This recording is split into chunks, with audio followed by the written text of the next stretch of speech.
The hardest part wasn't watching my father forget things. It was watching the man who raised me slowly disappear while I stood there, unable to stop it. Welcome back to God Showed Up Stories. Tonight's story is for anyone carrying the invisible emotional weight of caregiving. The people quietly holding families together while feeling emotionally exhausted inside.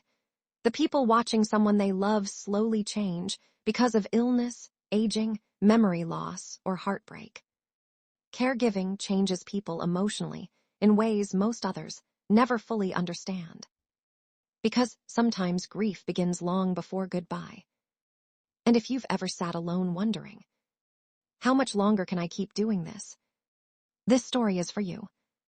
Before we begin, take a moment to like this video, subscribe to the channel, and share this story with someone who may need encouragement tonight. And comment below. Have you ever cared for someone during a difficult season of life? Never forget this. Sometimes God gives people strength not by removing the burden immediately, but by quietly sending love, compassion, and support to help them carry it. Now, let's get into tonight's story. My father was always the strong one, quiet, hardworking, reliable. He wasn't overly emotional or expressive growing up.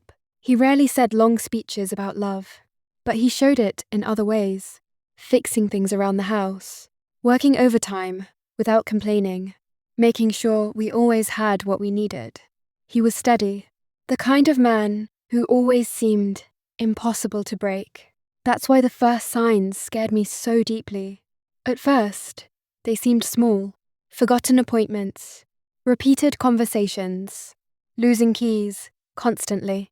Then one afternoon, he got confused, driving home from a grocery store he had visited for nearly 20 years. I remember the fear in his voice when he called me. "Something's wrong," he whispered quietly. And honestly, from that moment forward, life slowly changed. The diagnosis eventually came: dementia. Hearing that word felt like the ground disappeared underneath me emotionally. Because deep down, I knew what it meant.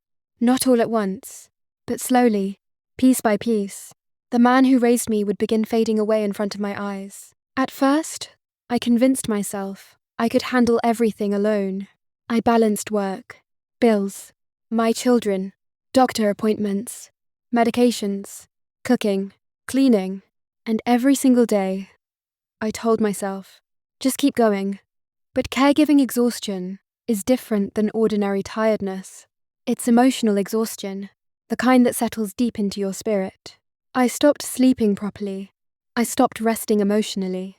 Even when I had quiet moments, my mind never fully relaxed. I constantly worried about him. Would he wander outside, forget the stove, fall during the night, get scared and confused again? And honestly, some days were incredibly painful. There were moments he became frustrated and angry because he knew something was happening to him but couldn't fully understand it. One afternoon, he accused me of stealing his wallet. Another day, he forgot my daughter's name completely. And then came the night that completely broke me emotionally. We had spent hours in the hospital after he became disoriented again. He looked exhausted, confused, afraid. While sitting in the hospital room, he suddenly stared directly at me with uncertainty in his eyes and quietly asked, "Who are you?" I cannot fully explain what that moment felt like emotionally, because for several long minutes, my father truly did not recognize me. The man who taught me how to ride a bike, the man who carried me on his shoulders as a child, the man who worked his entire life for our family. He looked at me like I was a stranger, and honestly, something inside me shattered that night. After getting him settled back home, I sat alone in my car outside the hospital parking garage and cried harder than I had in years. Not graceful crying, not quiet tears. I completely fell apart, and through tears, I whispered, "God, I don't think I'm strong enough to keep doing this." I wish I could say some dramatic miracle happened immediately afterward, but it didn't. Instead, a few days later, something much quieter happened. While waiting during another doctor appointment, I met an older man sitting alone beside me in the waiting room. He noticed how exhausted I looked and gently asked, "Caregiver?" The moment I nodded, his expression softened immediately. He told me he had spent years caring for his wife through Alzheimer's. And for nearly an hour, we talked. Really talked. Not surface-level conversation. Real exhaustion. Real grief.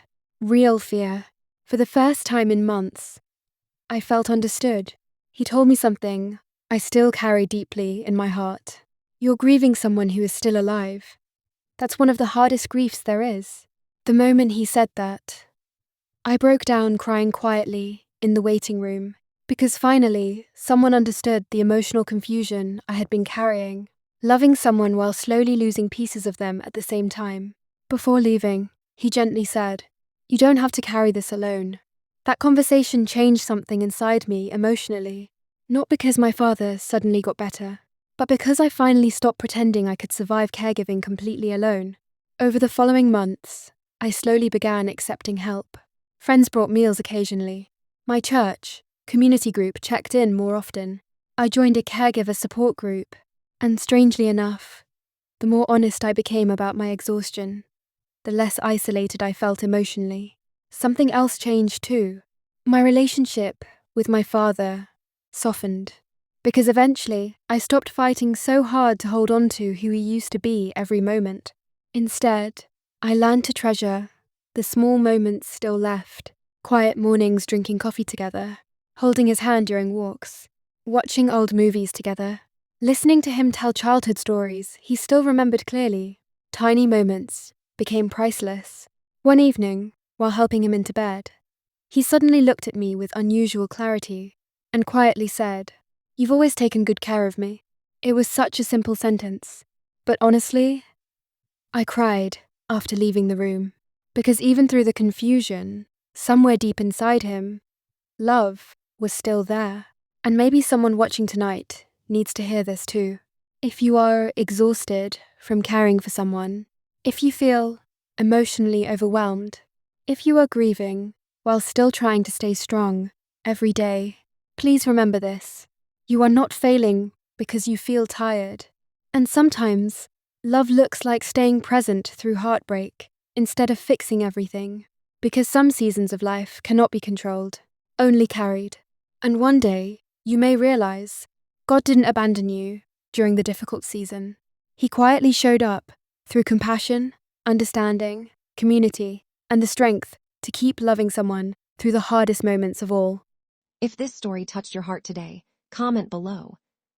God is giving me strength. And if you are currently caring for someone through illness, aging, or difficult seasons of life, please remember this. Your love matters more than you realize. Take a moment to like this video, subscribe to the channel, and share this story with someone who may need encouragement tonight. Thank you for spending this time with God Showed Up Stories. And always remember, God always shows up right on time.